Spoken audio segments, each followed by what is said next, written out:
Oke, mungkin untuk sebelum kita mulai acara, untuk lebih penanya, mari saya akan sedikit mempresentasikan apa itu Civilian Hub dan apa yang melatar belakang kami untuk senantiasa membuat event semacam seperti ini. Saya izin untuk share screen.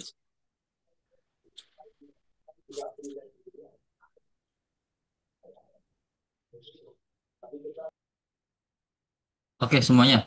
Baik, kenalin di sini Civilian Hub, yaitu Civilian Hub adalah Siglenma adalah sebuah media atau platform yang bergerak di bidang pendidikan.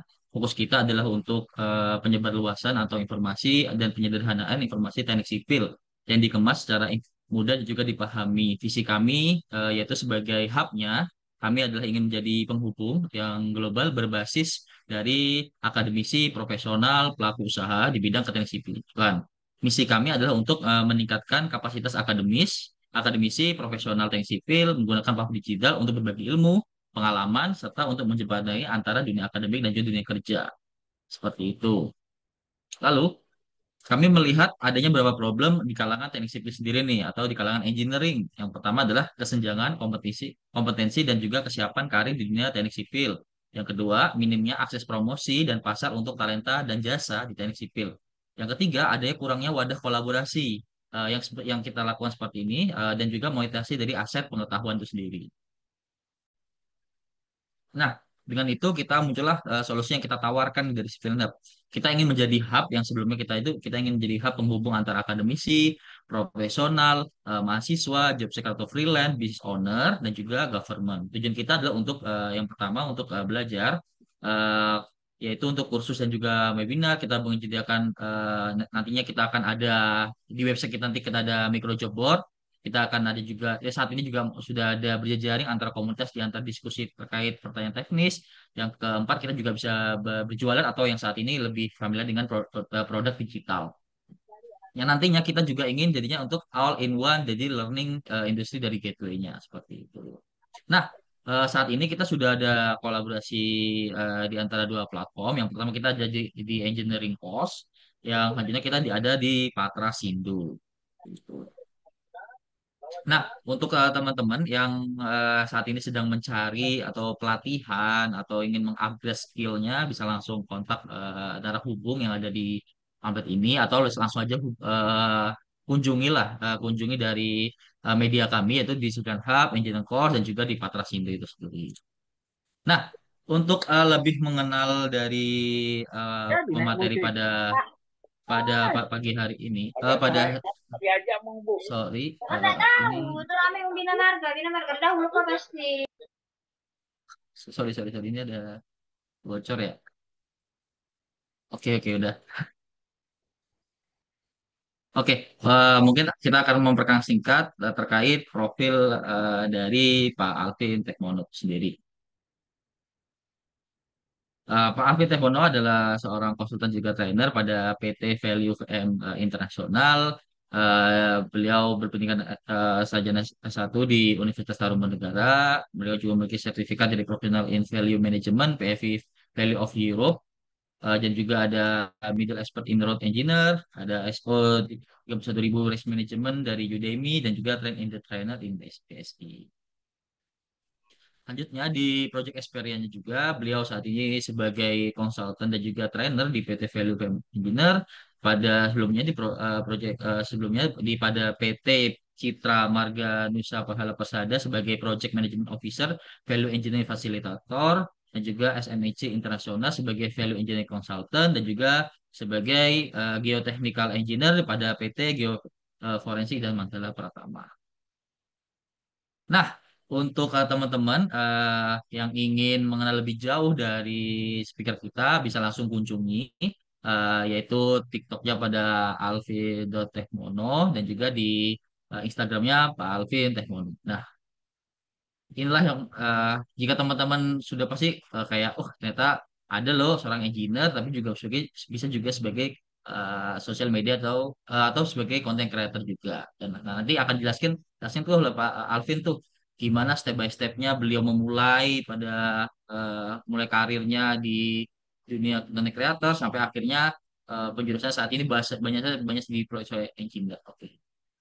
Oke, baik. Mungkin itu saja perkenal singkat dari saya dari Citizen Hub dan juga perkenal singkat kepada Pak Alvin. Mungkin untuk waktu dan persempatannya saya persilakan Pak Alvin. Maaf Pak, suaranya belum di on mic di Zoom-nya. Tes, satu, dua, tiga. Sekarang gimana? Oke, clear. Clear Oke, banget Pak clear ya. Alvin. Ya, Jadi siap. coba saya izin share screen ya, Pak ya.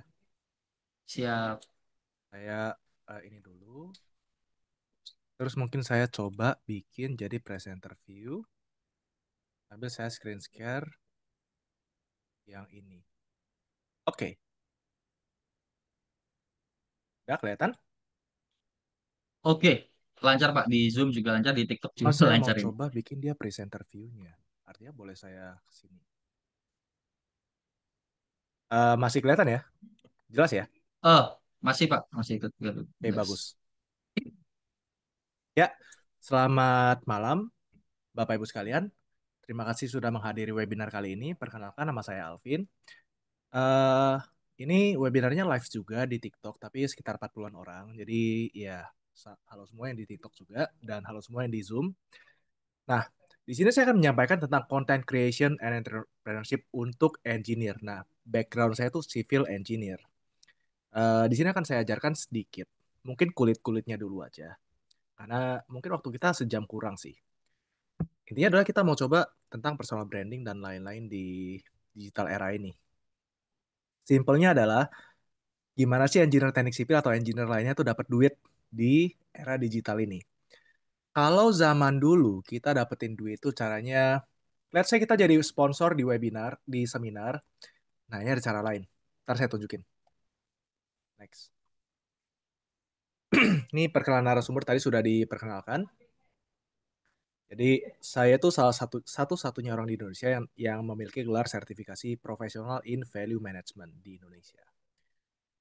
Itu bisa dikatakan cukup oke lah. Jadi kalau tentang ahlinya value engineering bisa dikatakan saya di Indonesia.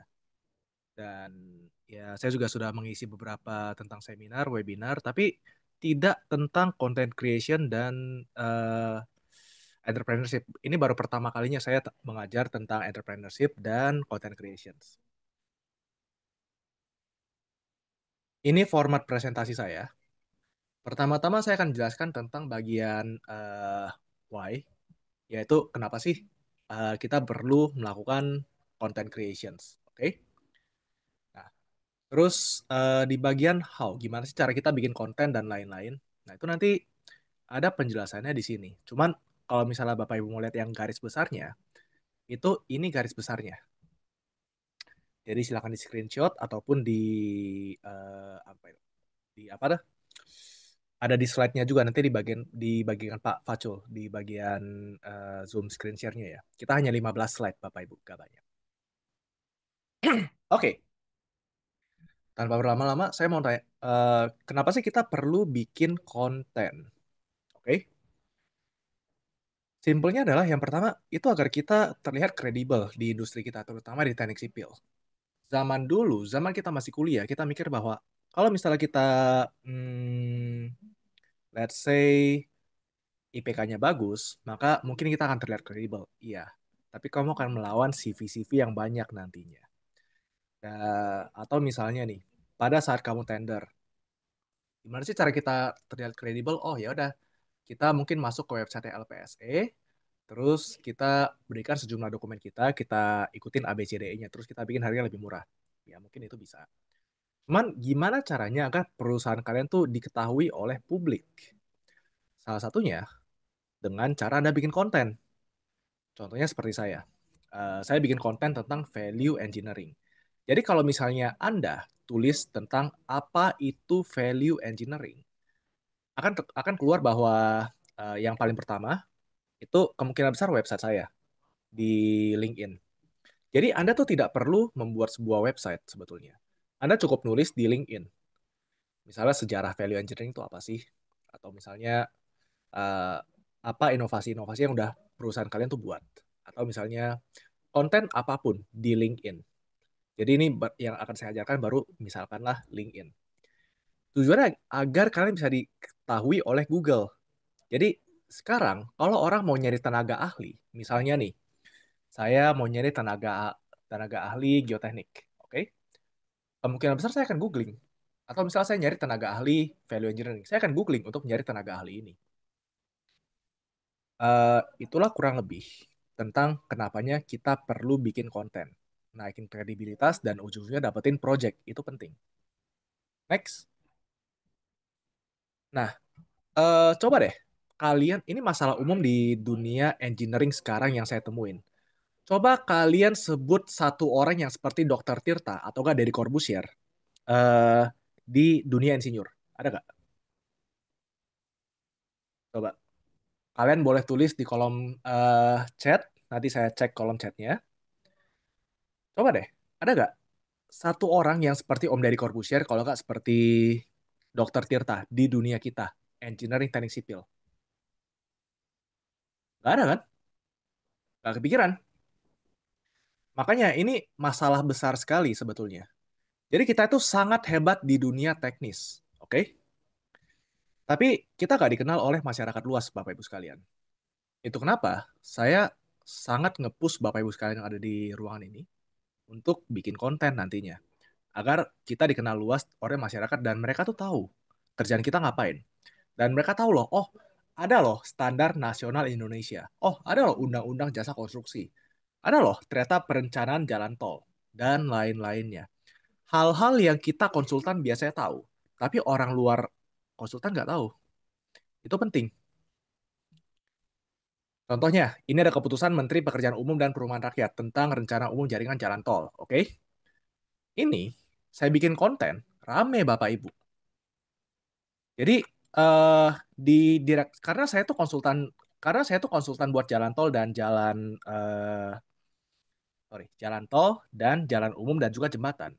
Itu saya bisa mengetahui kira-kira di mana aja sih jalan tol bakal dibuat. Info-info begitu kan cukup penting ya untuk orang developer dan lain-lain. Tapi mereka gak aware bahwa ada hal ini. Ya udah, saya kontenin. Saya kontenin dengan sesuatu yang cukup clickbait misalnya. Info orang dalam jalan tol bakal dibangun di mana, kapan aja, simak sampai habis. Videonya cukup 2 sampai 3 menit. Kenapa begitu? Ada alasan nanti di belakang. Dan di views-nya lumayan Bapak Ibu. 200.000 views di TikTok. Ini hanya TikTok aja. Belum masuk ke Instagram, belum masuk YouTube. Oke? Nah, ketika nanti Bapak Ibu ngepost satu hal, nanti Bapak Ibu akan mendapatkan semacam analitik seperti ini. Ini cukup anomali sebetulnya. Karena videonya ditonton let's say 20 detikan lebih. Biasanya tuh video-video di TikTok tuh video pendek. Mungkin orang nonton hanya 10 detik, 20 detik, terus cabut. Tapi ini video bisa 2-3 menit, tapi orang-orang rata-rata ngeliatnya 20 detikan. Biasanya orang rata-rata tuh 10 detik udah cabut. Dan banyak orang yang melihat videonya sampai habis, sekitar 3%. Itu udah lumayan banget. Jadi, kita tuh meningkatkan awareness masyarakat lewat edukasi-edukasi. Jadi kalau kita nih, engineer teknik sipil, ilmu kita tuh spesifik. Tapi bisa kita buat menjadi bahasa-bahasa yang lebih umum dengan cara kita bikin konten. Kalau Anda nggak tahu caranya, pakai ChatGPT. Simple. Oke? Jadi potensi seorang engineer di dunia konten itu gede banget. Soalnya Anda tahu hampir semua rahasia negara di rencana umum. Semua semua rencana umum tuh pasti ada. Tiga, kalian cek aja contohnya. Rencana strategis Kementerian ESDM, bangun kilang di mana dan lain-lain tuh harusnya ada tuh. Atau misalnya rencana strategis perumahan, itu harusnya ada. Dan atau misalnya IKN deh. Eh, Mungkin Bapak Ibu ada yang tahu juga bahwa di peraturan presiden itu pasti ada semacam perpresnya IKN. Jadi ada daerah strategis, APBN-nya mau berapa persen, loan-nya berapa persen, dan lain-lain. Itu ada diatur di misalnya peraturan presiden nomor berapa, ya kan? Cuman masyarakat kan nggak aware soal ini. Mereka masih bertanya-tanya. Nah, itu hal-hal yang sangat bisa Anda kontenin, Bapak Ibu sekalian. Jadi kita nih, engineer, sangat punya banyak hal yang bisa kita kontenin. Oke?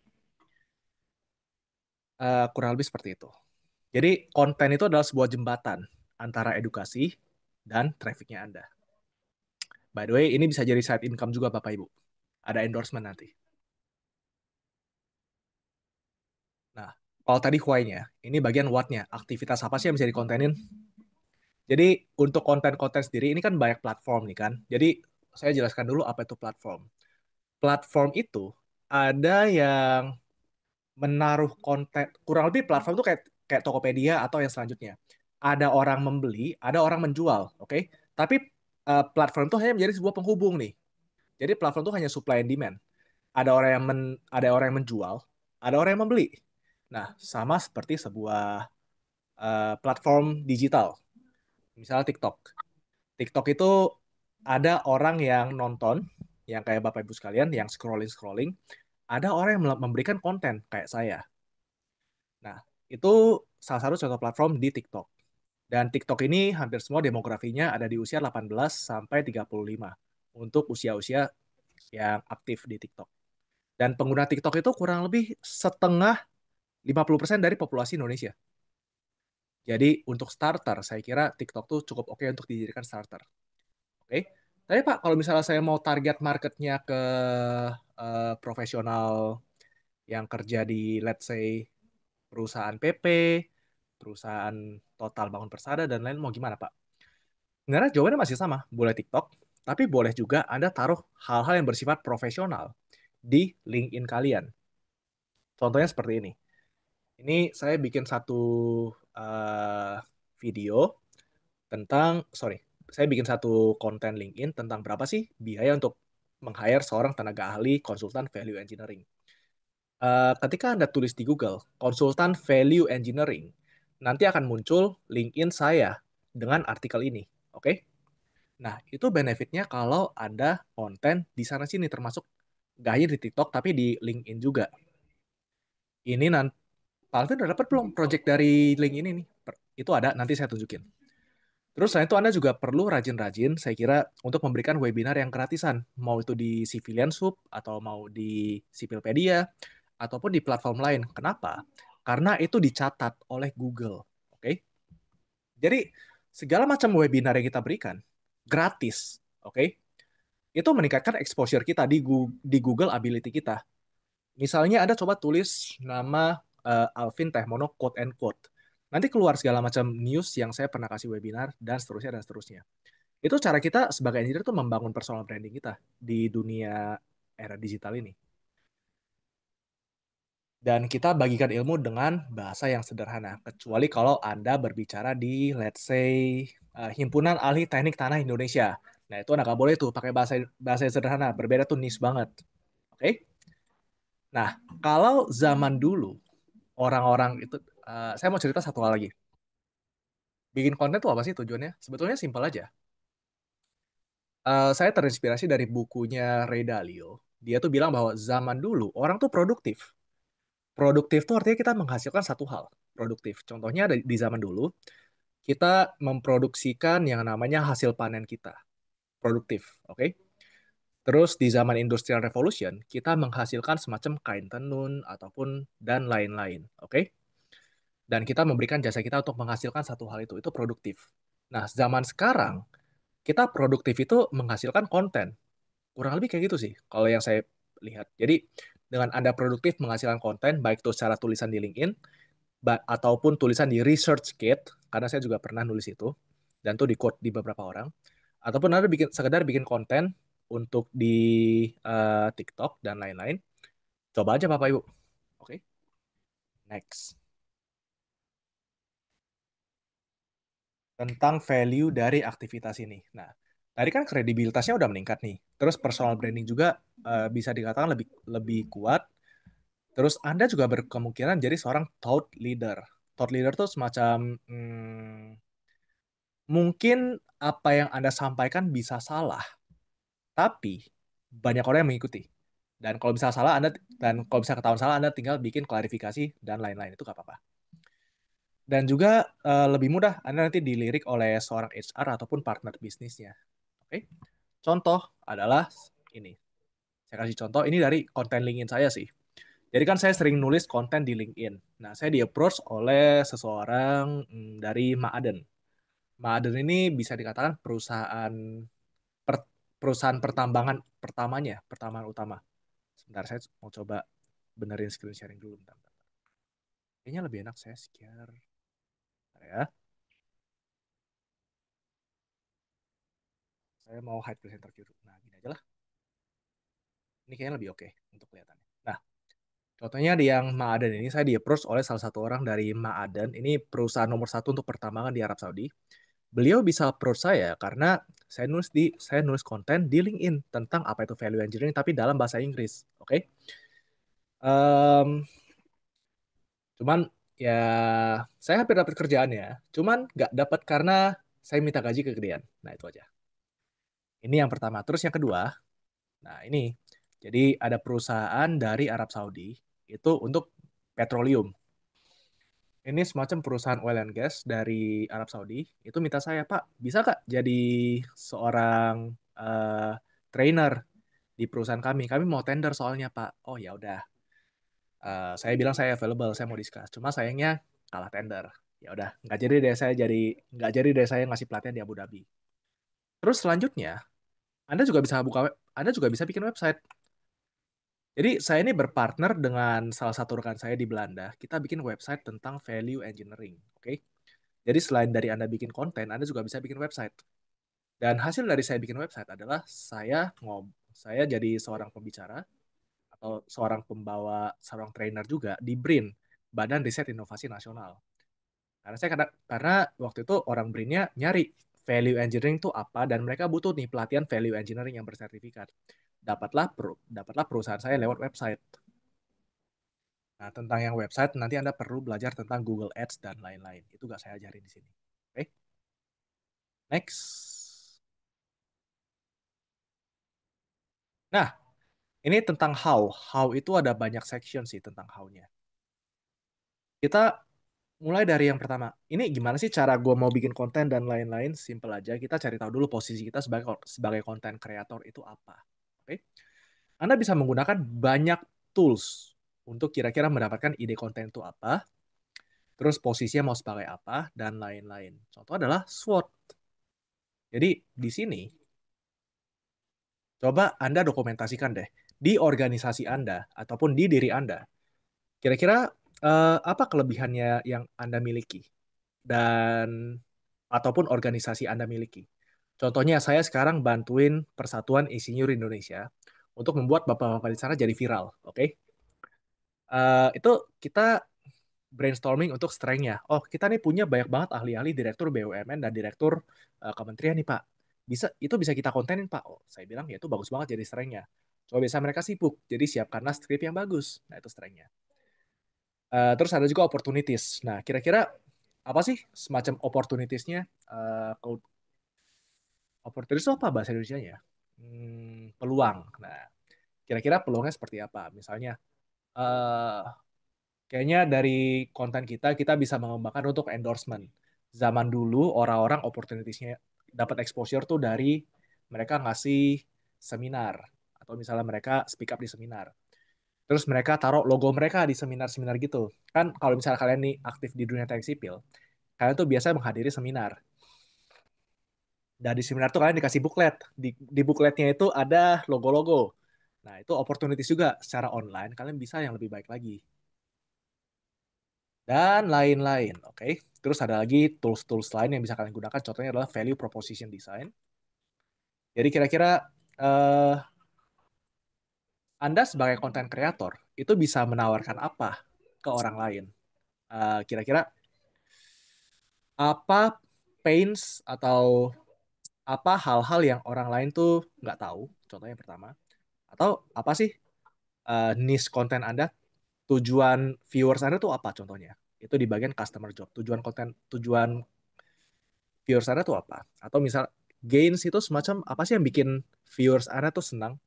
Nah, pains itu semacam apa sih yang bikin viewers Anda itu kurang happy? Nah, di bagian kirinya Anda bikin konten Anda sebagai uh, obatnya. Misalnya, oh konten saya nih menawarkan tentang tenaga ahli. Oke. Atau misalnya konten saya nih mengajarkan tentang gimana sih orang-orang yang baru fresh graduate mendapatkan pekerjaan. Nah, itu ada grain creators dan pain relievers-nya. Terus yang terakhir, ini salah satu tools yang mungkin cukup advance, namanya Ikigai. Ini Anda nanti baca bukunya aja Ikigai. Nggak saya jelaskan sini, ribet soalnya. Nah, itu adalah cara kamu menentukan potensi kamu sebagai seorang content creator. Next. Nah, selanjutnya tentang gimana sih cara kita bikin konten. Ini adalah sebuah framework saya pribadi untuk bikin konten. Oke? Sebentar ada yang kolom chat. Oh, udah lanjut.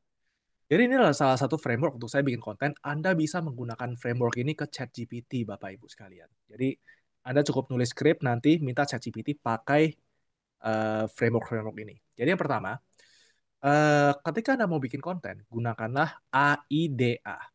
Attention, Interest, Desire, Action. Apa itu? Simple aja. Kalau Bapak Ibu scroll-scroll TikTok atau scroll-scroll Instagram, kira-kira apa yang membuat Bapak Ibu tertarik dengan konten itu? Coba dipikirin. Apa yang membuat Bapak Ibu tertarik nonton kontennya sampai habis? Contoh, bangunan runtuh karena takdir, ya kan? Tertarik kalian jadi nonton nonton kontennya. Ataupun misalnya ada sesuatu yang lagi viral, oke? Okay? Ataupun zaman dulu juga ada yang lagi viral yang bilang bahwa Jim itu goblok, ya kan? Oh, tertarik langsung Anda lihatnya. Nah, itu attention. Dari attention, orang-orang tuh ada interestnya nih. Dari attention, mereka udah taruh perhatiannya. Mereka sekarang taruh full perhatiannya di interest. Nah, setelah mereka nonton-nonton sampai habis, mereka ada desire nih. Desire itu semacam keinginan untuk melakukan apa. Nah, baru ke action. Nah, tentang attention, dari konten-konten yang sudah saya lakukan, buatlah di 10 detik pertama itu catchy atau clickbait atau hook. Jadi contohnya gunakanlah di 10 detik pertama itu hal-hal yang mengikat orang, mengikat atensi orang di 10 detik pertama. Karena dari statistiknya saya menunjukkan bahwa average watch time orang di TikTok itu sekitar 10 detik. Oke? Biar Anda tuh mendapatkan action ya. Jadi contoh action. Ujungnya kan kalian mau action nih kan. Sebentar ada yang di chat.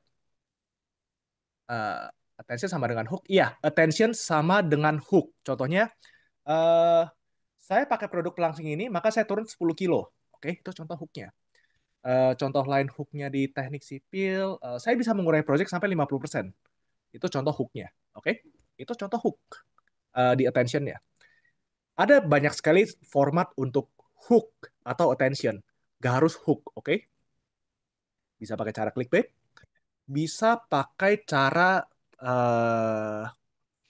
humor juga bisa, ataupun Anda menggunakan klarifikasi. Jadi Anda melakukan sebuah kebohongan di depan, terus Anda klarifikasi di belakang sambil minta maaf itu juga boleh. Intinya tuh attention-nya. Kenapa? Karena ujung-ujungnya Anda mau action. Action itu adalah, ayo beli produk ini. Atau, ayo follow akun ini. Kita nih engineer gak tahu bahwa action itu penting. Kita diajarin ilmu pasti. Action ini satu hal yang paling aneh menurut saya. Misalnya, kalau kalau saya bilang di video saya, di akhir-akhir, tolong follow akun ini karena aku akan membuat hal-hal yang lebih produktif nanti buat kalian. Ayo follow akun ini agar kalian lebih paham tentang teknik sipil. Itu orang-orang pada nge-follow Bapak Ibu sekalian. Jangan remehkan hal itu. Ataupun ayo beli produk ini agar kalian lebih ABCDE. Itu actionnya di belakang. Ayo, ayo, ayo, ayo. Itu action. Kita orang engineer nggak paham hal ini, tapi ini terjadi. Saya nggak tahu kenapa. Oke?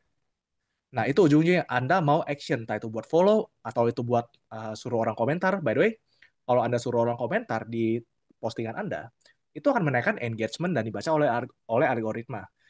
Itu nanti saya jelaskan di belakang. Nah, terus yang kedua adalah KISS. Keep it short, simple, and stupid. Oke, KISS. Nah, kalau Anda sekarang tuh sangat penting sekali untuk kita bikin konten di bawah 3 menit. Atau di bawah 5 menit, terserah Anda. Tapi kadang-kadang ada juga konten anomali di atas 5 menit yang viral. Contohnya kayak pas kemarin ada Ponpes yang rubuh. Video yang pertama kali viral itu yang 7,2 million views itu 10 menitan lebih tuh videonya. Karena orang-orang pada nyimak. Itu juga bisa. Cuman untuk sekarang general guidelines ya secara statistik adalah KISS, keep it simple, short and stupid. Jadi Anda buat konten kurang dari, kalau saya sih 2 atau 3 menit ya. biar lebih besar kemungkinan viral dan views-nya. Terus yang ketiga adalah karena kita platformnya, karena kita mau edukasi, oke? Okay? TikTok, YouTube, Instagram, kita harus memahami bahwa mereka itu platform hiburan, bukan platform edukasi, oke? Okay? Ini bukan civilian hub yang ngasih edukasi. Ini adalah platform hiburan. Mereka tuh platform hiburan.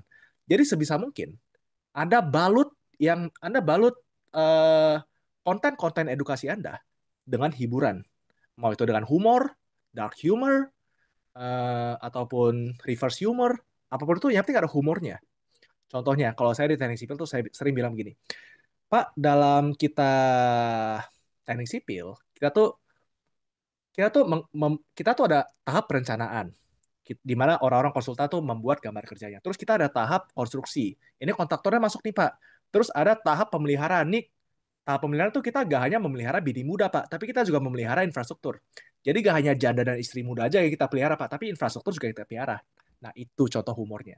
Orang-orang pasti akan langsung ketawa, nge-like konten kalian, dan mungkin follow kalian.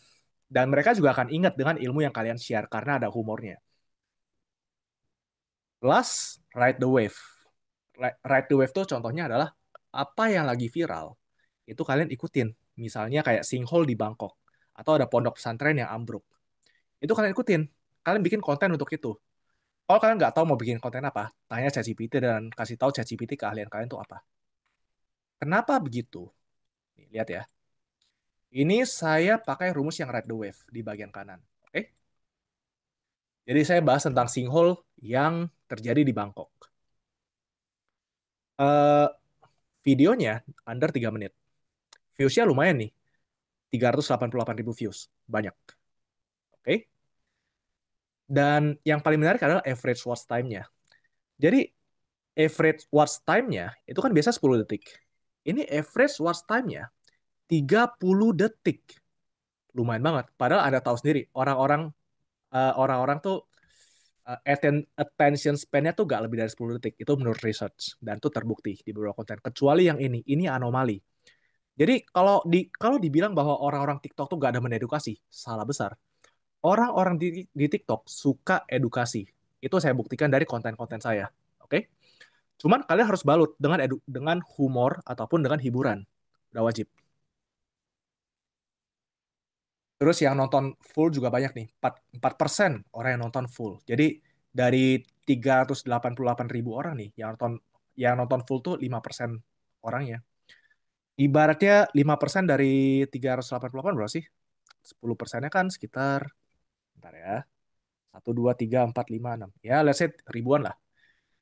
eh Bayangin kalau Anda bisa bilang, ayo beli produk ini, dan ribuan orang tuh ngelihat. Dan ribuan orang tuh beli produk itu. Lumayan kan? Jadi sales kan? Hmm. Duitnya di situ Bapak Ibu sekalian. Selain jadi sponsor.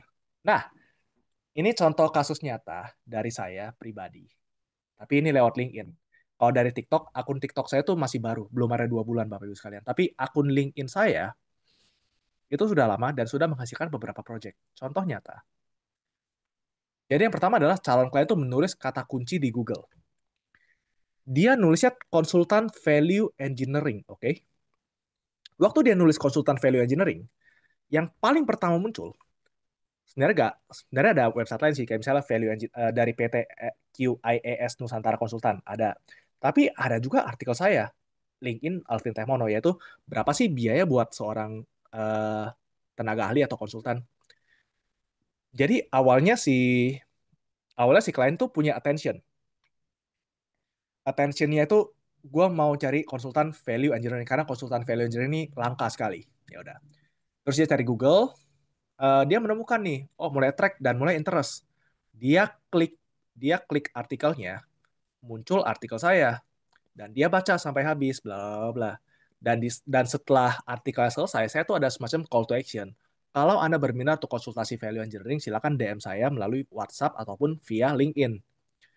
Nah, terus hasilnya actionnya ini, saya dihubungi. Selamat siang Bapak, saya Pak M dari PTPP, PT Pembangunan Perumahan. Mau minta arahan tentang value engineering di proyek kami. Nah, terus saya balas, boleh silakan. Ini kalau boleh tahu Bapak dapat nomor saya dari mana ya? Oh, dari Google Pak. Oh, ya udah. Kurang lebih ini flow-nya, Bapak Ibu sekalian, untuk dapetin project.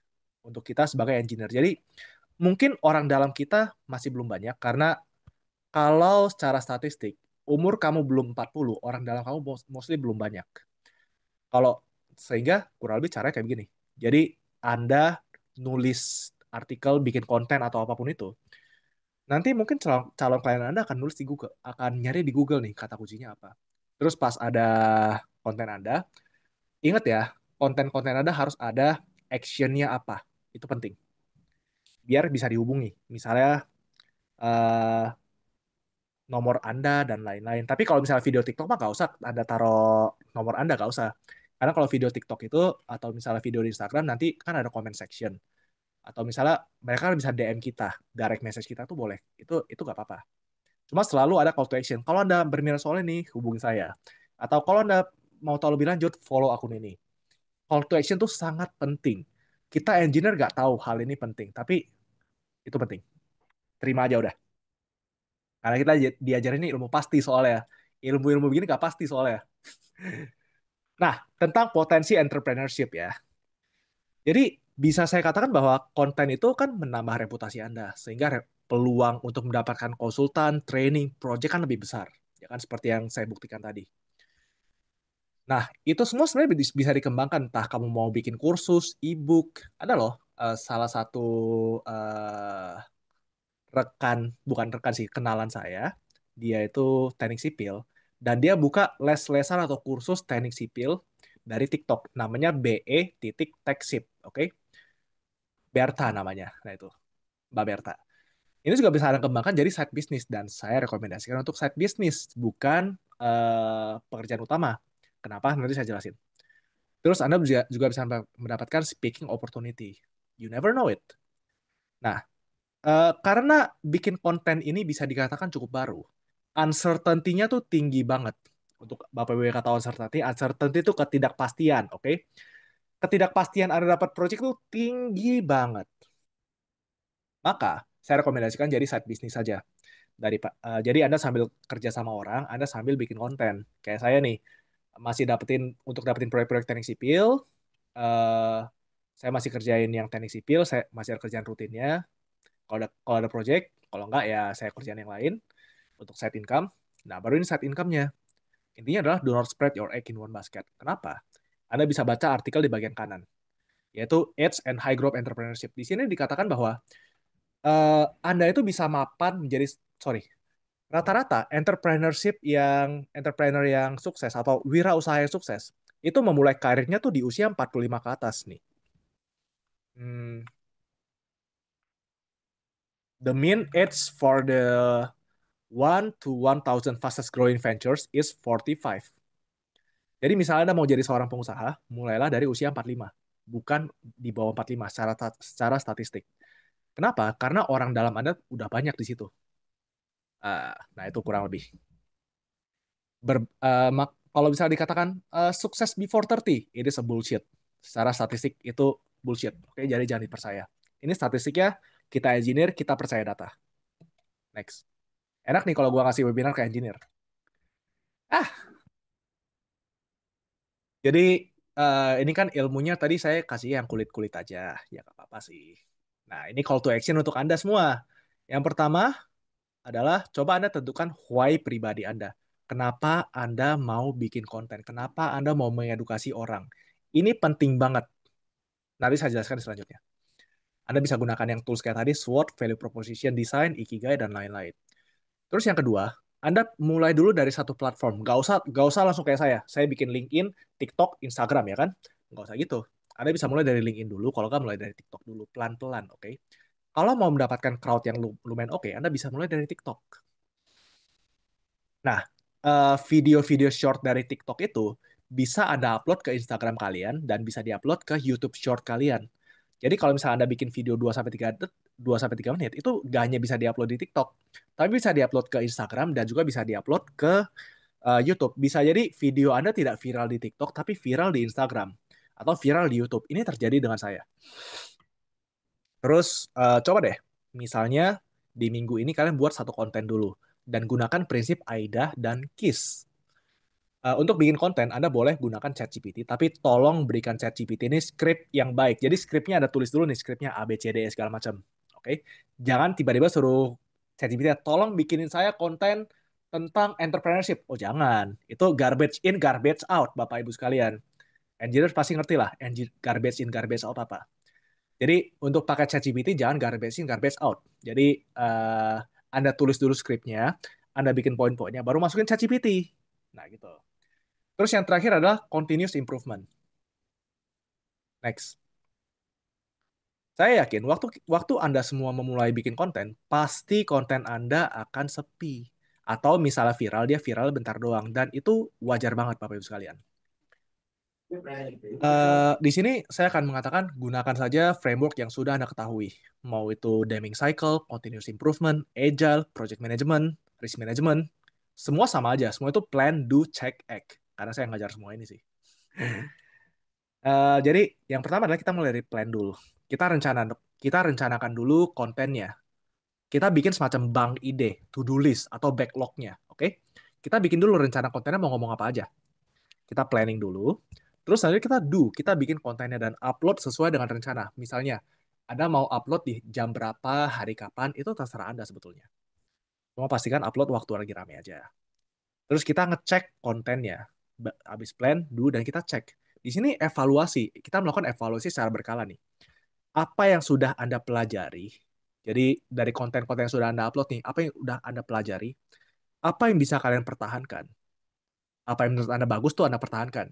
Dan apa yang kira-kira bisa Anda improve, oke, dari konten Anda. Tiga hal ini sangat penting untuk evaluasi berkala. Untuk Anda yang sudah mengetahui Kaizen dan lain-lain, ini dia evaluasi berkalanya. Jadi apa yang bisa Anda pelajari? Dimulai dari apa yang bisa Anda pertahankan, apa yang Anda sukai, atau dinilai orang disukai, dan apa yang bisa kalian improve, oke, dari konten-konten Anda. Terus yang terakhir adalah act, yaitu semacam tindak lanjut. Kita balik ke planning lagi nih. Dari evaluasi tadi kita balik ke planning lagi harus seperti apa. Dan untuk evaluasi ini jangan lupa sambil ngobrol sama Mbah Google, kalau nggak Mbah AI. Sorry, Mbah AI, bukan Mbah Google lagi. Tinggal lu pilih aja lu mau AI yang apa. Dulu Mbah Google, sekarang Mbah AI. Terakhir, nah, ini nggak ada di slide yang Pak Facul, jadi tolong di screenshot. Ini cukup penting soalnya.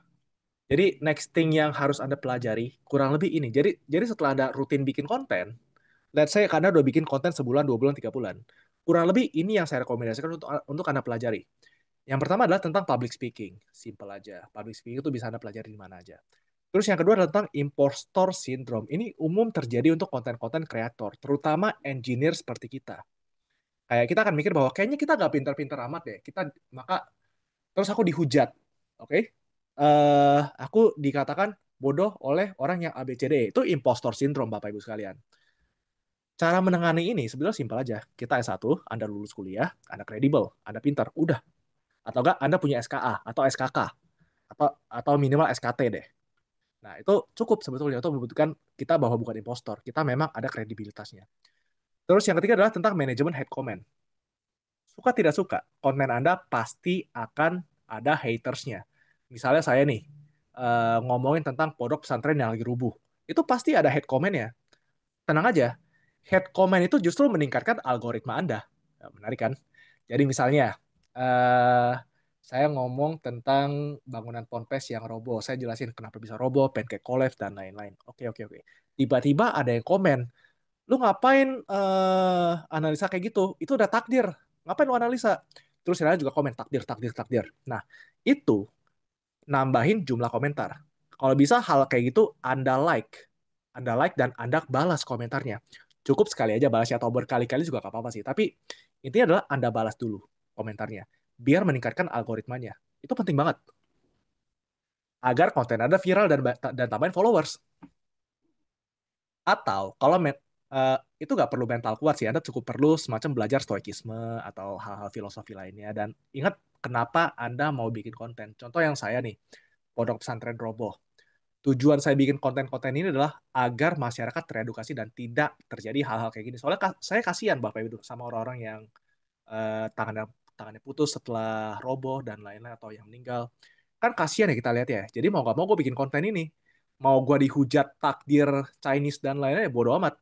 Yang penting misi gue kelas jelas nih. Jadi posisikan branding why atau kenapa Anda tuh sangat jelas. Oke? Itu kayak fondasinya. Jadi kalau fondasi why Anda jelas, kalau fondasi kenapa Anda bikin konten tuh jelas, maka head comment tuh kayak gak ada artinya buat Anda. Nah, itu maksudnya manajemen head comment. Atau kalau mental Anda gak kuat, ya udah Anda tinggal blok-blok aja atau Anda turn off comment section, itu juga boleh.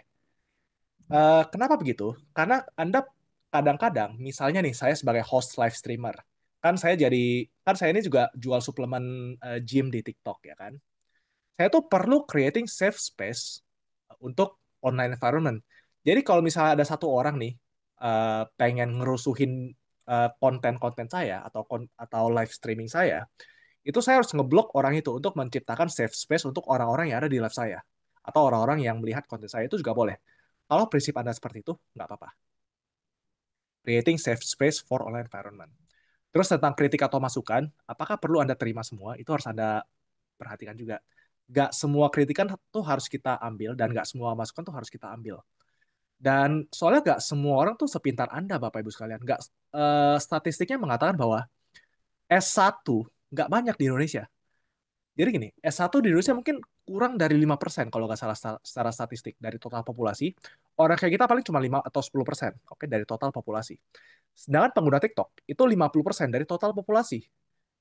Kemungkinan besar yang memberikan kritik atau saran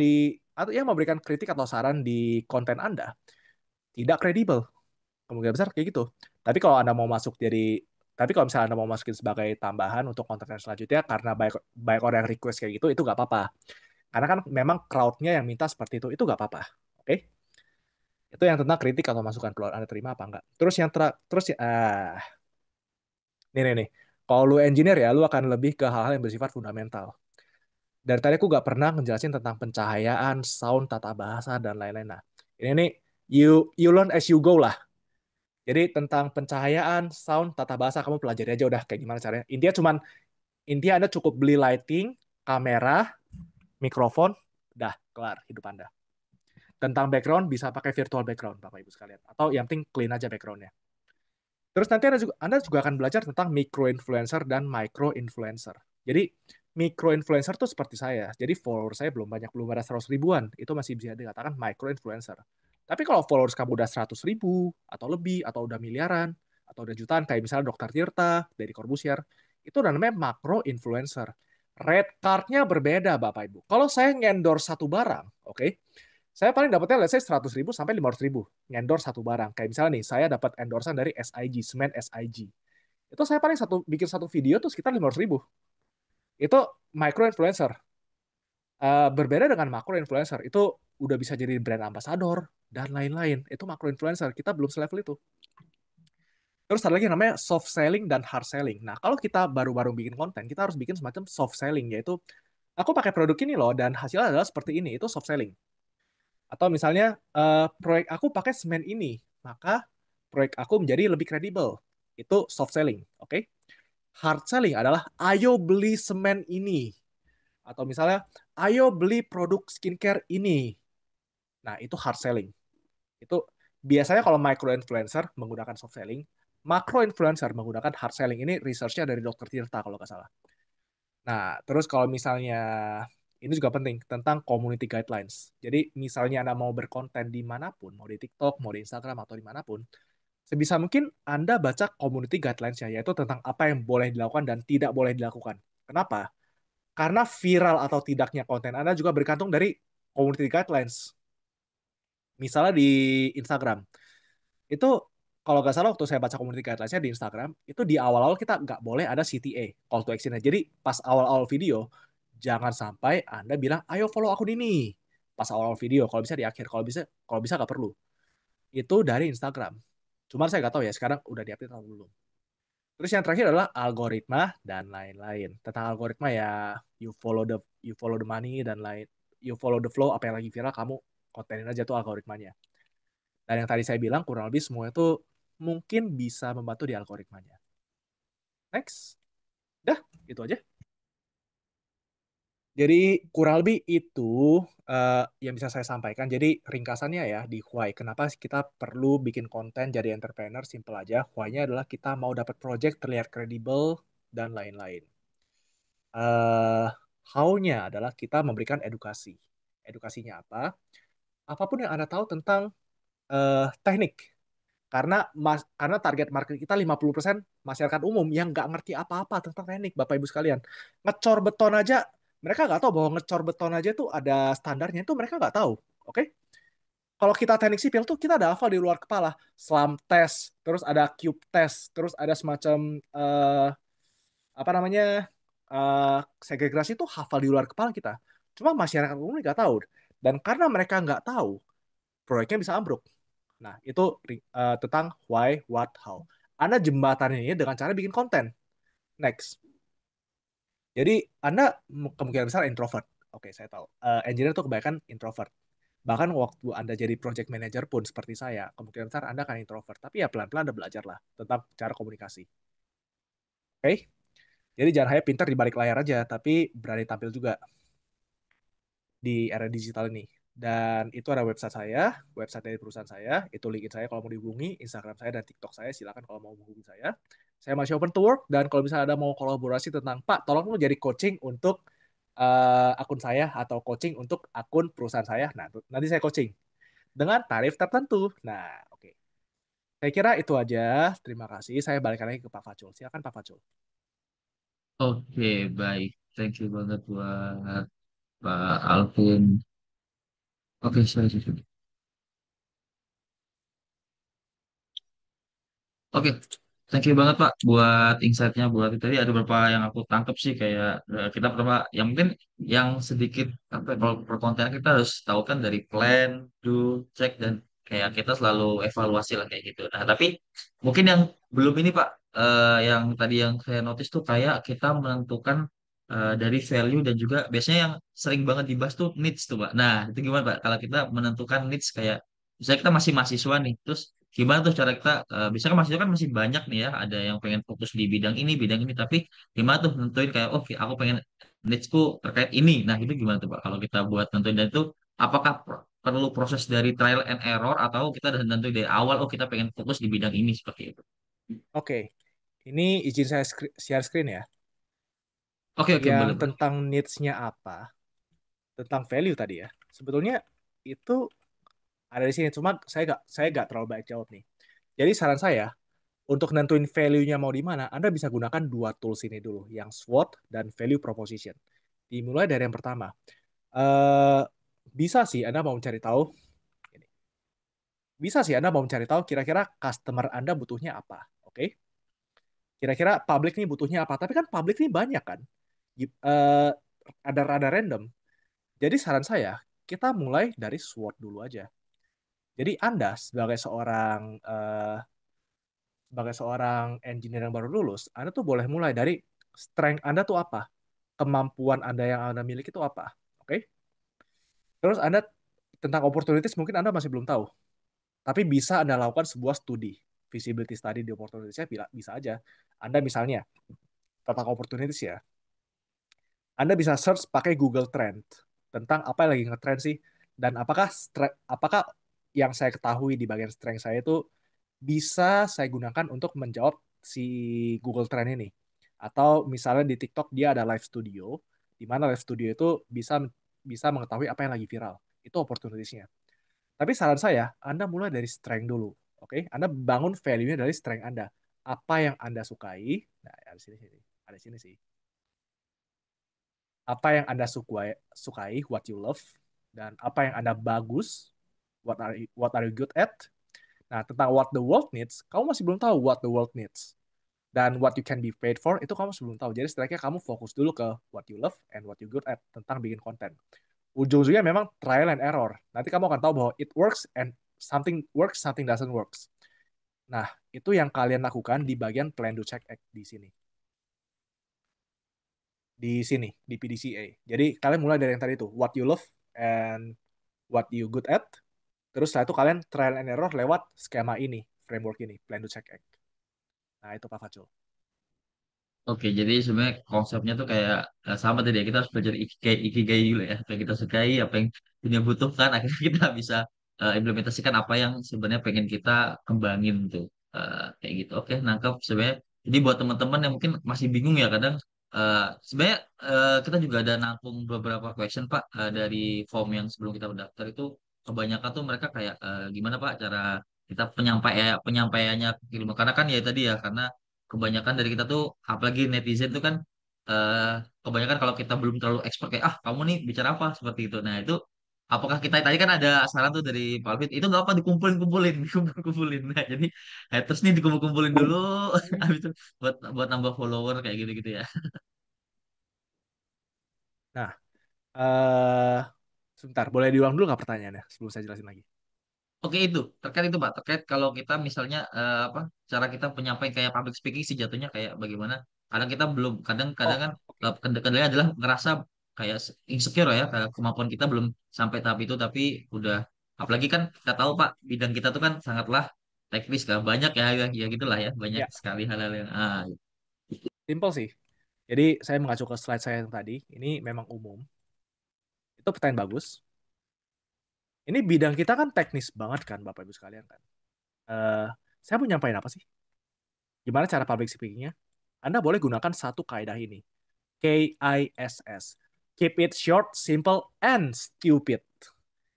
Yang artinya adalah kita bahasa teknis tuh bahasa kita tuh teknis banget. Segregasi, contohnya. Oke? Bisa nggak Anda mensederhanakan kata-kata segregasi itu terus Anda jadikan konten? Bisa. Anda bisa menjelaskan segregasi dalam waktu 2 menit. Dan orang-orang tahu segregasi itu apa pada beton. Sehingga waktu mereka melakukan pouring konkret, tidak di atas 1,5 meter. Ibaratnya kayak Anda ngajar kuliah. Masalah nanti Anda dihujat, itu ya udah biarin aja. Atau Anda bisa jawab justru ketika Anda dihujat, Anda bisa menggunakan itu sebagai konten baru lagi. Dan TikTok tuh menyukai hal itu. Jadi Anda bisa reply komentar dengan video dan TikTok menyukai hal itu. Itu biasanya ribuan views-nya. Jadi saran saya untuk yang baru mau mulai, kalian mulai ke ISS. Bahasakan bahasa-bahasa di SNI, segregasi, cold join, dan lain dengan bahasa yang simple. KISS, keep it short and simple and stupid. Terus yang tentang ini kayaknya saya gak kredibel dan lain-lain. Oke, itu juga penting. Itu namanya impostor syndrome sebetulnya. Nah ini, sebenarnya tentang Anda yang nggak pintar-pintar banget, percayalah Anda tuh cukup pintar. Kenapa? Karena nggak semua orang bisa kuliah. Oke? Misalnya, atau nggak semua orang bisa baca SNI. Oke? Jadi percayalah bahwa di dalam diri Anda tuh eh, cukup pintar untuk menjelaskan hal-hal yang bersifat umum. Karena kan Anda membuat itu menjadi hal yang lebih simpel kan. Dan itu biasanya muncul namanya impostor syndrome. Kita ngerasa bahwa kita nggak pintar-pintar amat dan itu wajar sekali. Anda boleh cek gimana cara mengatasi impostor syndrome ini, misalnya ke ChatGPT ataupun misalnya lewat sertifikasi. Misalnya nih, Anda satu itu kan udah sertifikat. Atau misalnya Anda join di Himpunan Ahli Teknik Tanah Indonesia, lalu Anda jelasin tentang geoteknik. Atau Anda join di Himpunan Ahli Konstruksi Indonesia. Itu kan udah konkret, ya kan? Tentang beton, tentang struktur kan? Ya itu udah oke. Ataupun misalnya dari pengalaman kerja Anda. Contoh saya adalah seorang forensik geotechnical engineer. Terus Ponpes kemarin ambruk, ya kan? Terus apakah saya kena impostor syndrome? Enggak. Eh, Kenapa begitu? Karena saya ada forensiknya. Dan juga waktu kemarin saya diundang podcast ke podcastnya Pak Dr. Richard Lee, karena gak banyak orang yang seperti Dokter Tirta di dunia kita yang seperti influencer. Gak ada influencer insinyur kurang lebih gak ada. Maka saya tanya ke komunitas saya, nih kalian dari insinyur-insinyur nih, karena saya di grupnya BK Sipil PI, ada nggak semacam yang mau kalian sampaikan? Karena saya diundang podcast nih. Nah, dari mereka tuh mereka supply, Pak, dari gambar ini, ternyata bahwa ini seperti ini, nanti tolong sampaikan seperti ini, Pak. Terus ada yang engineer lain bilang, Pak, tolong sampaikan SMKK-nya. Itu untuk menangani impostor syndrome. Kalau kalian nggak ada, biasanya kalian pasti ada grup-grup WhatsApp. Misalnya grup WhatsApp alumni. Nah, kalian boleh share di situ. Nah, itu tips dari saya. Silakan Pak Facul. Oke, jadi sebenarnya kurang lebih adalah membangun community tadi udah banyak buat ngatasin hal-hal seperti tadi itu. Oke. Oke. mungkin tadi aku nangkap lumayan clear sih Pak. Kayak kita pertama kita udah nentuin dulu kita kerja di mana kita coba. Yang penting tuh berani ini Pak ya, coba dulu Pak. Karena kebanyakan tuh ya itu nih mikir dulu nih gimana. Gitu. Oke, Ya. mungkin dari teman-teman Nah, di sini ada yang mau apa? Gimana Pak? terakhir, yang tadi saya mau komentar dulu. Iya, sebisa mungkin Bapak Ibu jangan bikin konten terlalu perfect, oke? Pasti ada salahnya, nggak apa-apa. You learn as you go. Lanjut, Bapak. Oke, oke, benar. Learning by doing. Oke, oke. Buat teman-teman mungkin ada yang ingin interaksi langsung atau mau mumpung ya ini kita sebagai kayak konsultan ya kita konsultasi kepada Pak Alvin nih gimana nih kayak mungkin ada tarik di bidang apa yang sedang ditekuni oleh Bapak Ibu yang mungkin lagi kepikiran buat nambah set income juga ataupun hal-hal lain. Oke, kita belum ada yang ini. Oh, mungkin kalau belum ada mungkin ini sih Pak. Kita bisa ada beberapa pertanyaan yang sudah masuk di apa di question itu mungkin kita bisa satu-satu ya kita coba untuk clearin ya. Saya coba untuk cari mana yang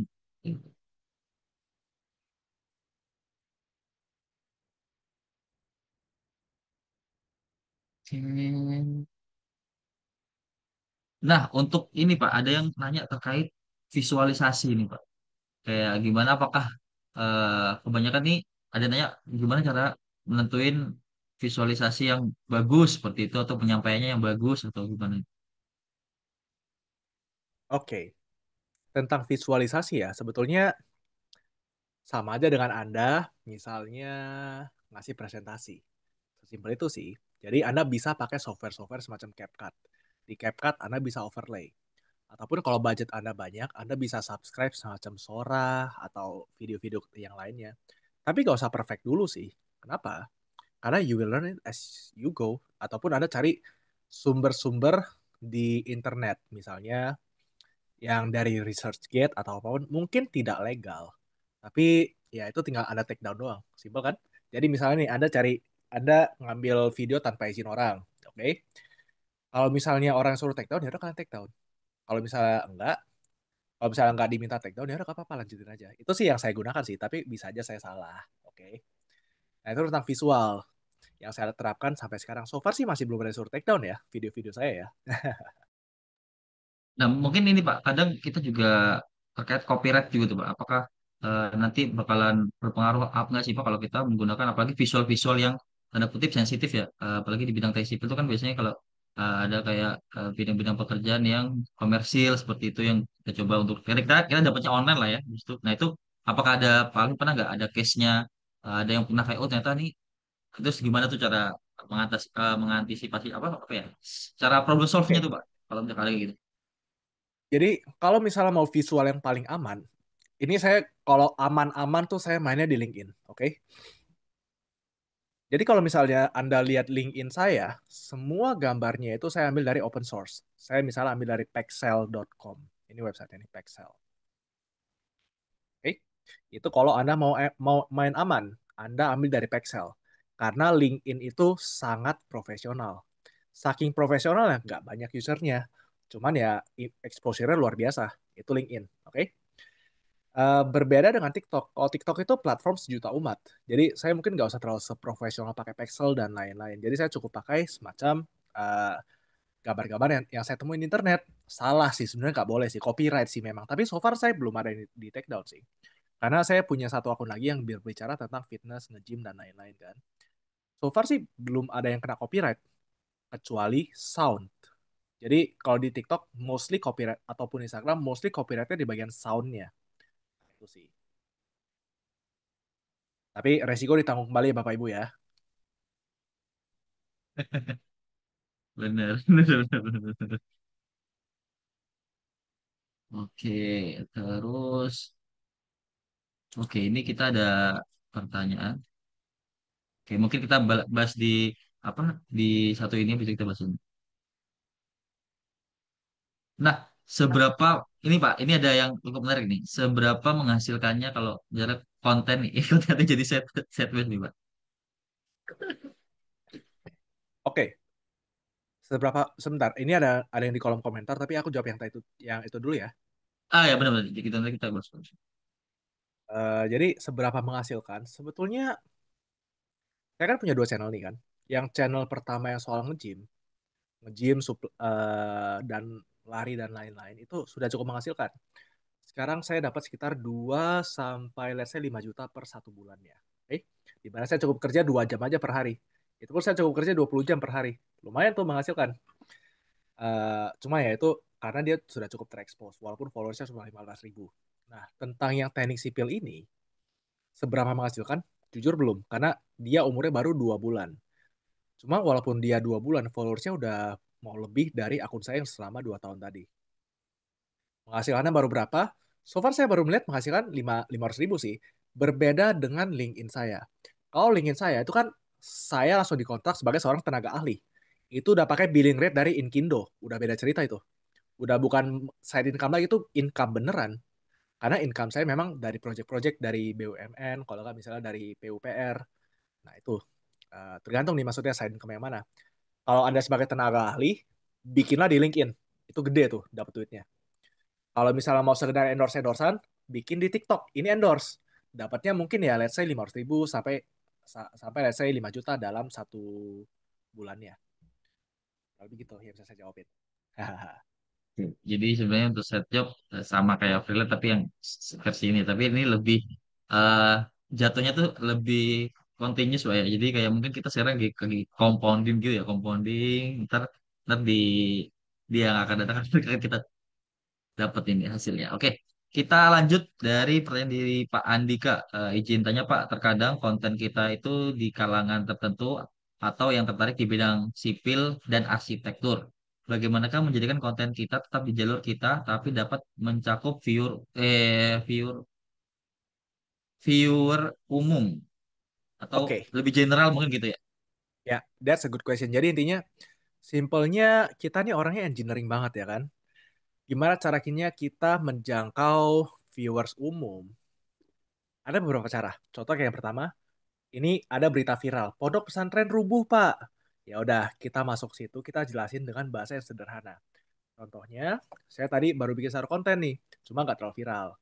Yaitu, Anda jelasin apa itu balok, apa itu cantilever, apa itu kolom, pakai, let's say penggaris. Oke? Simple kan? Kalau teknik sipil simple, kalau elektro jangan nanya gue. Elektro gue nggak ngerti apaan soalnya. Eh, Pokoknya kalau teknik sipil, Anda tuh bisa menggunakan hal-hal yang cukup simpel yang bisa diumum ditemukan. Karena kita bahasnya mekanika teknik, simple banget kan? Pakai penggaris saya udah bisa lo jelasin mekanika teknik.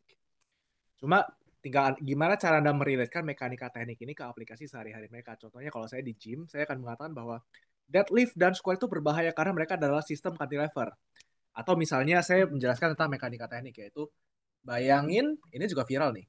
Bayangin kedua karet ini adalah otot kamu. Yang satu kita latih, yang satu gak kita latih. Yang kita latih akan saya stretch dan lain-lain. Ini kan saya menjelaskan tentang kurva tegangan-regangan. Terus saya juga jelasin tentang apa namanya? Tentang kapasitas elastis, kapasitas plastis dan lain-lain lewat karet. Dan via topiknya tuh kan gym. Jadi saya itu bisa kalian lakukan sebetulnya.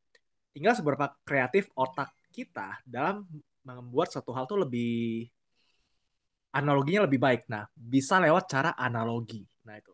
Perlu kreativitas sih memang sih, dan topiknya itu analogi jadinya. Selebihnya, KISS. Keep it short, simple, and stupid. Nah, semoga menjawab. Tapi pertanyaannya bagus. Oke, jadi sebenarnya seperti itu. Kita coba untuk membuat general suatu konten, tapi kita balut dengan eh, bahasa teknis seperti itu. Oke, cakep. Oke, mungkin ada lagi dari teman-teman. Kalau nggak ada, kita coba untuk bahas kok dari pertanyaan yang ada di ini. Oke, ada yang tanya, eh mana yang lebih, mana yang lebih apa, lebih mungkin kayak lebih itu antara konten yang carousel sama konten video nih Pak. Apa yang video kita reels ya gitu atau konten yang basisnya kayak apa kayak tulis-tulisan. Nah, itu gimana tuh Pak? Apakah mana yang lebih untuk sekarang nih ya untuk dari pengalaman Pak Alvin tuh mana yang lebih worst tuh Pak kalau untuk memulai apalagi kita di bidang teknis tuh kayaknya orang lebih suka untuk baca serius gitu atau emang lebih mendengar kayak Oke, public speaking gitu? pertanyaan bagus. Sebenarnya saya masih belum melakukan sebuah penelitian tentang apakah carousel lebih works ataupun video lebih works. Oke, itu saya masih belum tahu jawabannya. Tapi em, sebetulnya simpel aja, rumusnya itu Anda tetap harus membalut dia sebagai sebuah konten edukasi dibalut dengan hiburan. Mau dia carousel, mau dia apa namanya? Mau dia video kan nggak mungkin ya. Misalnya Anda langsung taruh abstrak, terus taruh ruang lingkup di carousel pertama, nggak mungkin dong. Jadi harus ada semacam clickbait dulu. Jadi rumusnya tetap sama. Mau kau bikin carousel, mau kau bikin video, AIDA. Jadi kamu track dulu attention orang. Entah misalnya mengatakan bahwa hanya orang pintar saja yang bisa mengerti ini. Contohnya di depan-depan kayak gitu. Terus mereka slide, slide, slide. Itu kan contoh kita nge-track orang kan. Terus orang baca deh, gitu-gitu. Atau misalnya, pekerjaan ini gajinya 100 juta rupiah. Karena mereka mengerti ini, mereka slide, slide, slide. Nah, mungkin kayak gitu yang bisa saya jelaskan. Oke, mungkin jadi ini ya, apa kayak apa ya, untuk menarik dari viewer apa awalnya itu ya kayak harus mungkin apa nih yang harus kayak lebih ini clickbaitnya harus lebih benar-benar itu dibanding dengan kalau video-video visual itu kayaknya kita harus lebih ya video kayak tadi lah 5, 10 atau 10 detik pertama itu kan yang paling itu ya paling penting untuk orang tahan di video itu sampai akhir. Oke. Oke, buat teman-teman mungkin ada yang mau interaksi langsung bisa langsung raise hand atau itu kalau untuk bacain dari pertanyaan dari Google Form dulu. Oke, ini sudah.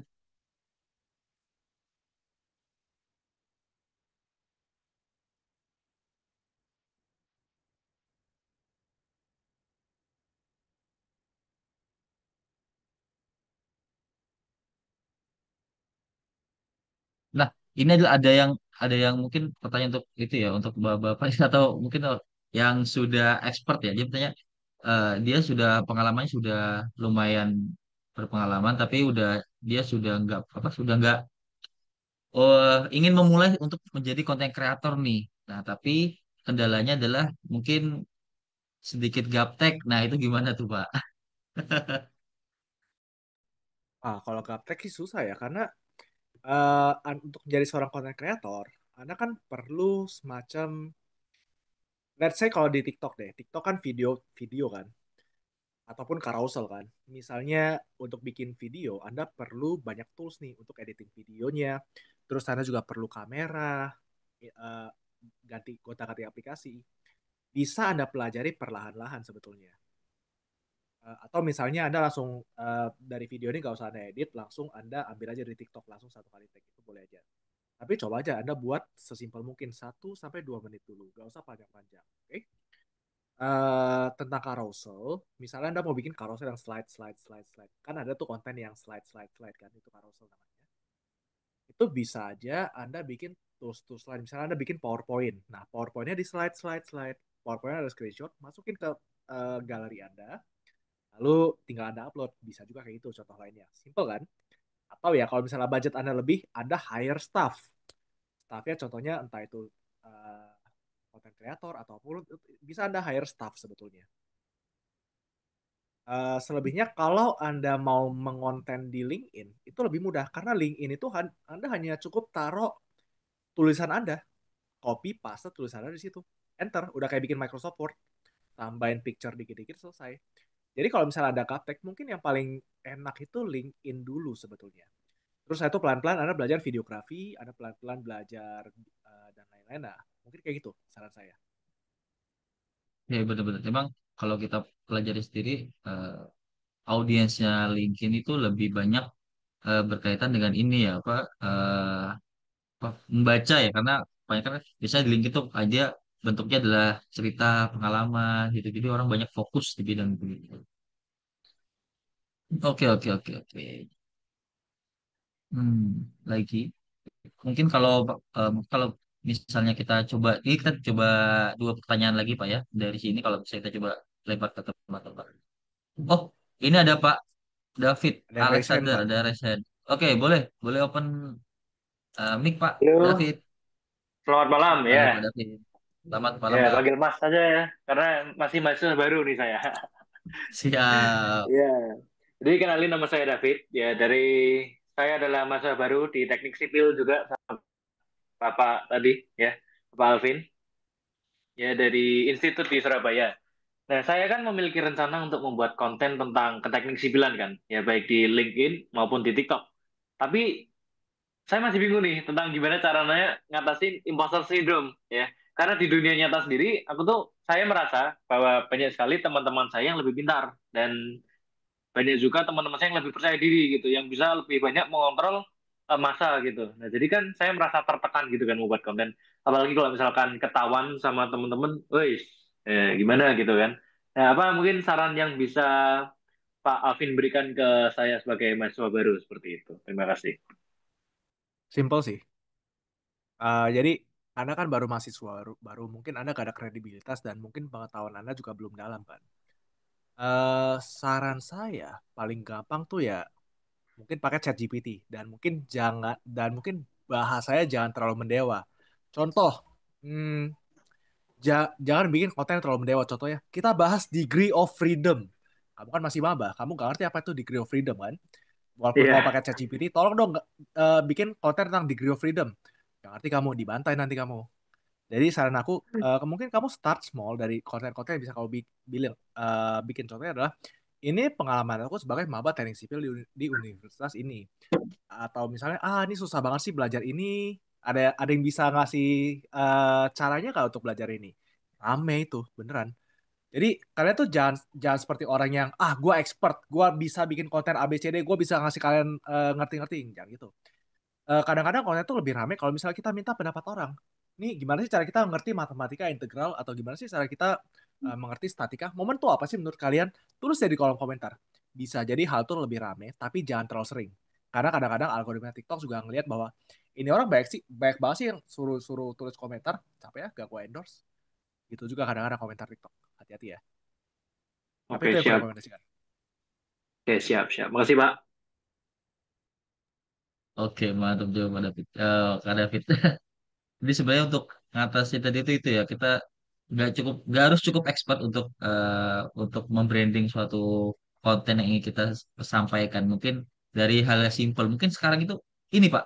Kalau saya perhatiin kalau di TikTok itu kalau di Tank Sipil itu biasanya konten yang memecah fokus. Jadi biasanya ada orang jelasin tapi di bawahnya ada videonya. Video kayak ngelakuin kayak misalnya saya pernah lihat tuh yang keramik, ada orang keramik yang harus apa ya kalau nggak salah ada kenapa keramik harus disiram. Nah, tapi mungkin itu bisa dicoba sih itu karena saya lihat tuh view-nya selalu banyak gitu kayak orang dipecah fokusnya. Jadi itu apakah mempengaruhi psikologi juga atau gimana ya?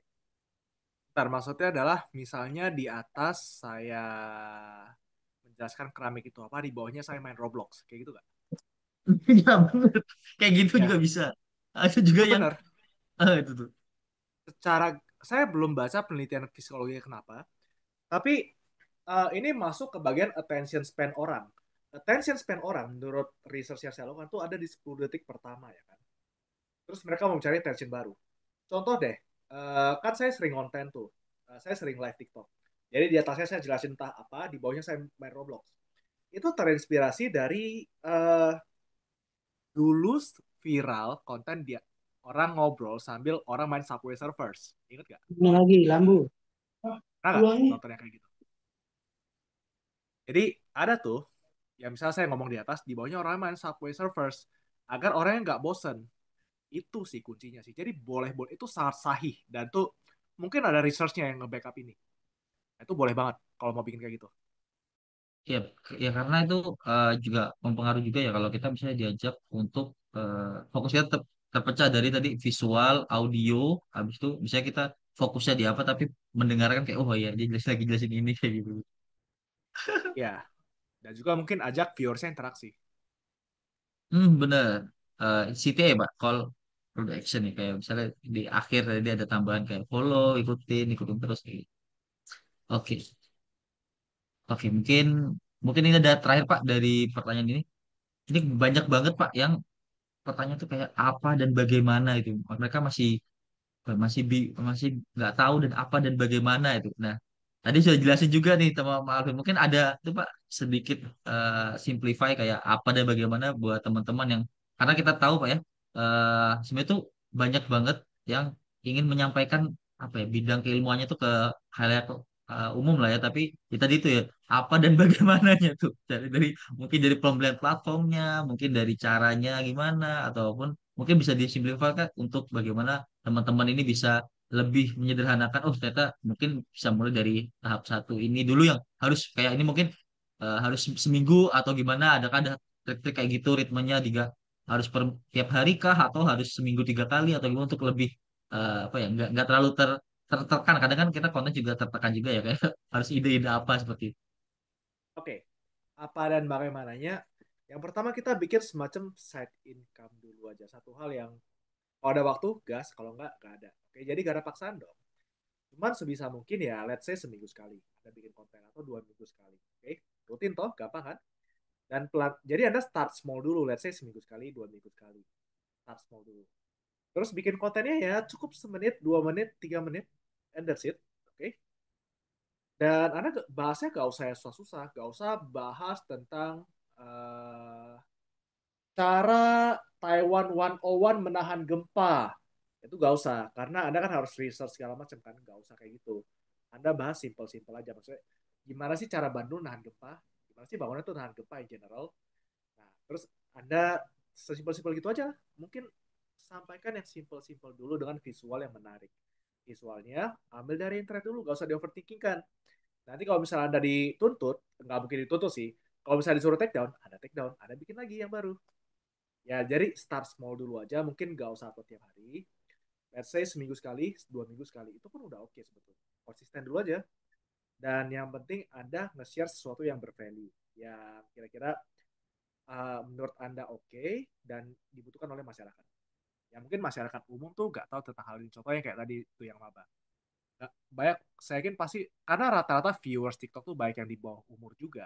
Mereka pasti mau tahu nih, kira-kira kalau gua kuliah teknik sipil seperti apa sih di depannya. Nah, itu hal-hal yang added value yang kalian nggak sadar, tapi orang lain butuh. Nah, itu start small, oke? Okay? Nah, itu aja. Oke, benar-benar. Jadi dari benar-benar dari hal yang sederhana yang bisa kita jelasin dulu mungkin tuh. Tapi tadi saya juga nangkep tadi berapa yang slide terakhir tuh yang sempat yang saya nggak baca Pak yang tadi ada kayak public speaking juga ya tuh ngelatih public speaking juga itu mungkin kita akan bagus juga itu buat ke depannya juga buat Itu nge-branding habis itu gitu ya. ya itu slide terakhir tuh sebenarnya tambahan aja apa yang akan Anda pelajari as you go, bukan Hmm. sekarang.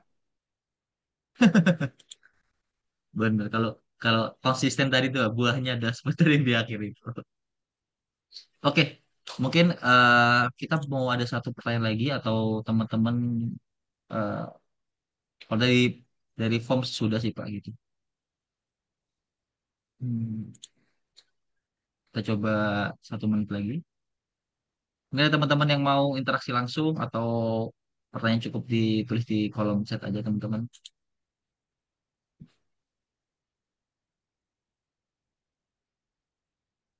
Oh ya, ini Pak, saya ada cukup ini tadi Pak Hanifah itu yang terkait attention dan juga hook tuh.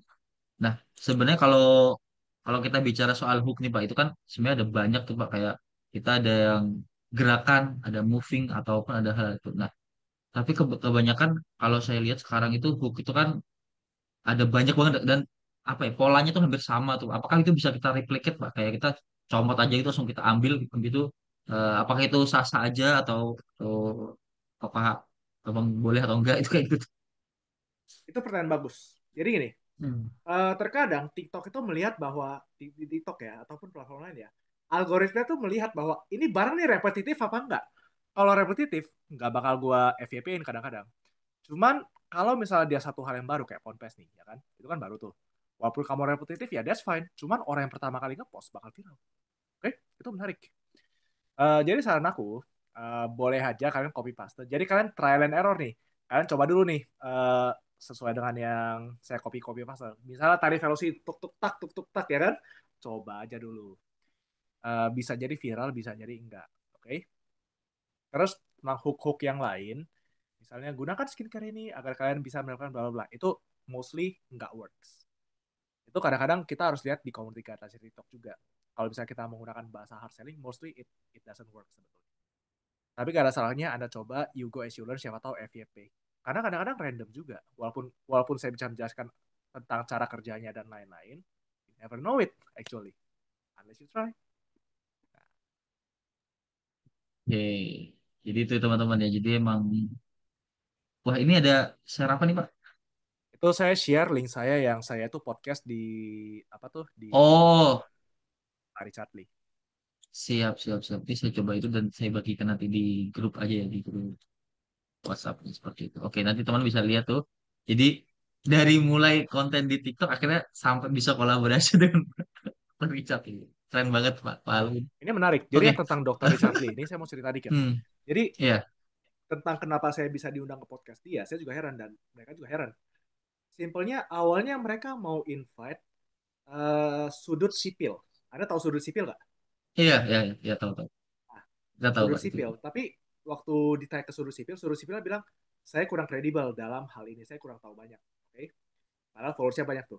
Ya udah. Hmm. Akhirnya mereka cari-cari lagi siapa sih yang kredibel dalam ngobrol ini. Tiba-tiba mereka ketemu konten saya. Ini orang ngebahas nih Ponpes. Ya udah, mereka tanya saya, Pak bisa nggak? Tapi kita syutingnya hari ini Pak. Ya udah, gas. Nah kayak gitu. Jadi you never know it. Sangat. Terutama Yes.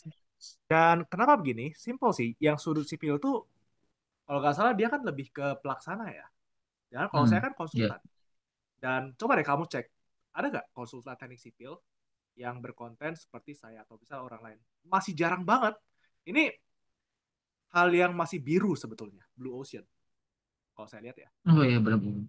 Oke. Mungkin terkait yang kasus yang kemarin itu kan kebanyakan kalau kita lihat tuh dari ini Pak, dari ahli para ahli yang kayak di kemarin kita lihat atau di ITS ya. Jadi banyak Ya, yang dari sudut pandangnya dari ITS, dari dosen-dosen ITS seperti itu. Tapi yang biasanya peluang yang lebih banyak itu adalah yang tadi itu yang menampilkan bagaimana kronologinya menjelaskan akhirnya tadi ada peluang-peluang yang kita nggak terduga Pak ya. Akhirnya malah ya. sekarang wah. Bisa Oke. jadi Anda salah. Jadi selalu katakan saya duga atau opini saya. Karena bisa jadi kita salah. Oke, itu tadi triknya Kayak gitu. tuh trik untuk mengatasi itu Pak ya, untuk mengatasi dari orang ternyata nih sok tahu banget Ya, katanya saya duga itu tadi tuh ya cara mengatasi itu. trik lain adalah Anda bisa klarifikasi minta maaf, lebih viral lagi. Sudah udah buat apa buat keramaian habis itu baru terakhirnya klarifikasi itu Ya, sangat ini kalau saya Indonesia, Pak. benar-benar Anda tinggal minta maaf, kelar, Pak. kelar.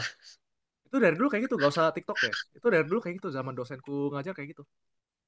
Nambah nambahin Pak Jason juga. Oke, mungkin itu aja Pak. Ini udah jam juga kita udah mungkin udah sesi akhir juga. Mungkin sebelum kita tutup dari sesi ini mungkin ada satu atau dua patah kata dari atau closing statement dari Pak Alvin untuk buat teman-teman yang baru mulai atau udah mulai tapi ternyata sempat stop atau gimana mungkin Pak Alvin bisa kasih sedikit ini Pak insight gitu buat teman-teman. Oke, insight-nya untuk teman-teman, percayalah bahwa Anda itu lebih pintar dari, let's say, 90% masyarakat di Indonesia. Terutama kalau Anda berkonten di TikTok karena Anda engineer. Kepala Anda isinya itu hampir semua ilmu pasti yang kemungkinan pastinya 90%. Oke? Jadi tenang aja. Dan masalah misalnya Anda dihujat, Anda di backup oleh SNI dan lain-lain. Kalau nggak minimal ChatGPT. Terus misalnya Anda mau berkonten, start small. Nggak usah yang grand banget, nggak usah. Start small dulu. Cukup kamera depan, terus bilang bla bla bla bla bla. Itu juga oke. Selebihnya, misal agak FYP, kalian lihat lagi konten. Kalian lihat aja slide aku. Dan ada plan do check act, kalian lakuin aja. Kalian pokoknya ikutin aja yang di slide saya ada yang why, how, ikutin aja. Dan selebihnya kalian improvement, belajar public speaking, belajar atasi imposter syndrome dan lain-lain. Tentu ada banyak hal sih yang bisa kalian pelajari lagi. Contohnya adalah gimana cara ngebait orang dengan lebih baik dan lain-lain. Tapi itu nitty gritty. Nah, itu sepatah kata, dua patah kata dari saya. Balik lagi Oke ke Bapak benar Cuk. benar. Ya, benar. Tadi yang paling ngena sebenarnya itu dari mungkin dari pas webinarnya adalah start small tuh Pak. Kadang kita selalu berpikir untuk hal yang lebih besar tuh padahal kita Sebenarnya hal-hal sederhana yang ada di keliling kita kayak tadi ya mungkin dari eh siapa tadi itu mungkin dari maba ya dari maba mungkin hal sederhana kayak misalnya gimana susahnya ngerjain tugas biasanya itu kan oh bisa menggambarkan situasi pengenalan dari tank sipil itu seperti apa. Oke, tertarik banget Pak buat insight-nya buat pada malam hari ini. Mungkin sebelum kita akhiri buat sisi ini, mungkin kita bisa dokumentasi dulu Pak ya eh, buat kami juga buat dokumentasi ke acara kita gitu. Oke, kita coba untuk mungkin teman-teman yang bisa open kamera sendiri dulu bentar buat kita dokumentasi dulu. Loh, banyak. Saya kira tadi pada pergi semua. Banyak Pak. Mungkin tadi pertanyaan sudah sempat dijawab juga dari apa teman-teman juga. Oke, buat teman-teman kita ada tiga slide. Kita coba dari slide pertama. Satu, dua, tiga. Kita coba slide yang kedua. Satu, dua, tiga. Dan juga last. Satu, dua. Oke, terima kasih buat bapak-bapak dan ibu-ibu yang telah join pada kesempatan pada malam hari ini dan juga waktunya. Saya juga mengucapkan terima kasih juga Pak Sivilia juga Pak Alvin. Terima kasih Pak atas kesempatannya dan juga buat teman-teman. Semoga apa yang kita berikan bermanfaat bagi teman-teman dan bisa bermanfaat bagi teman dan juga memulai untuk menjadi content creator di bidang kita ramaikan lagi nih industri engineer content creator di Indonesia ini. Oke, thank you banget terima semuanya. Terima kasih. Sampai jumpa di lain kesempatan. Terima kasih semua. Izin live. Sampai jumpa. Semoga Amin. ilmunya bermanfaat ya. Dadah. Amin.